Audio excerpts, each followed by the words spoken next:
And lastly, we see this as being a time of what we call reflective experimentation. What we want to do is give back to the church the energy to make its decisions.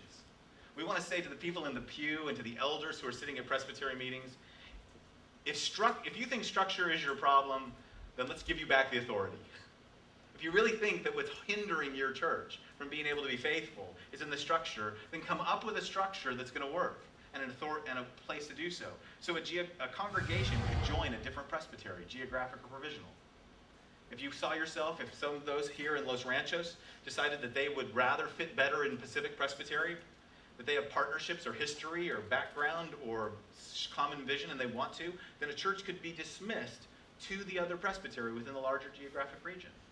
If churches wanted to come together for a particular missional commitment or endeavor, say we wanted to be a presbytery that was deeply committed to starting new worshiping communities, and we wanted a CPM that was only going to invest itself in nurturing pastors who are willing to come and become church planting pastors.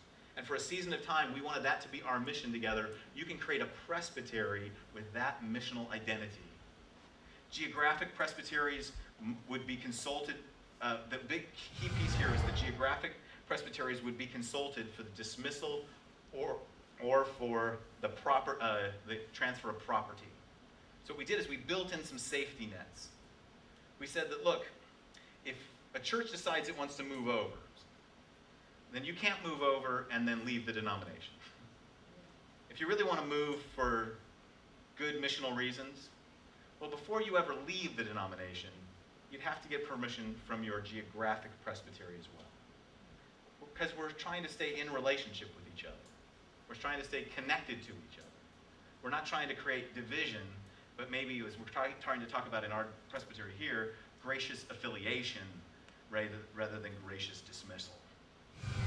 If provisional congregation can maintain an affiliate relationship with its geographic presbytery, it would be allowed to.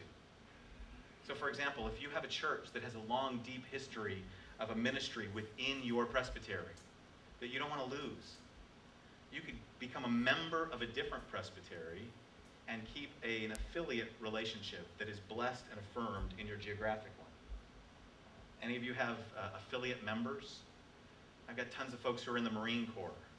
They become members of our church, and then they get moved every 3 years. And on occasion, they'll say, we'd like to keep our membership with you guys, but wherever we go, we would like to become affiliate members.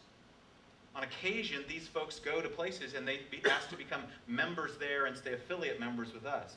A way of honoring their past, their connection to us. We might have baptized their children. A way of also acknowledging their connection to their new location. Those kind of relationships that we're so used to doing with individuals, we'd also be able to do with congregation.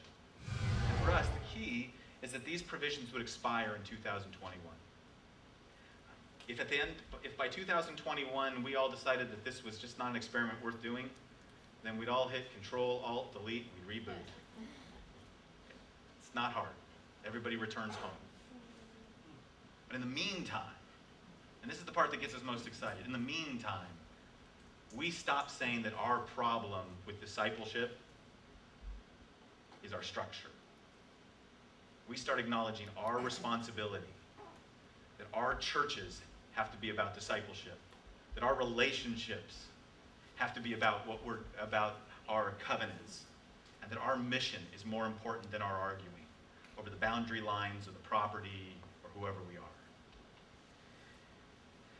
We also believe that it's important for us to have a couple of other task forces. And I won't say much here about this, but two parts of our provision are we've also raised up that throughout the church there's as much concern about what happens at other levels as there are with presbyteries. And we believe that one of the things that needs to be looked at is the General Assembly and the General Assembly Mission Council, particularly around the notion of do those larger denominational entities truly see themselves as serving the congregations? And lastly, there needs to be a task force, and we've called for it, to evaluate our racial ethnic behavior and performance.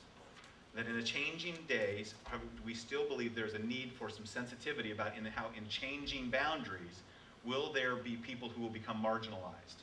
Will there be people who will be left out of the structure or will be hurt by the changing structures?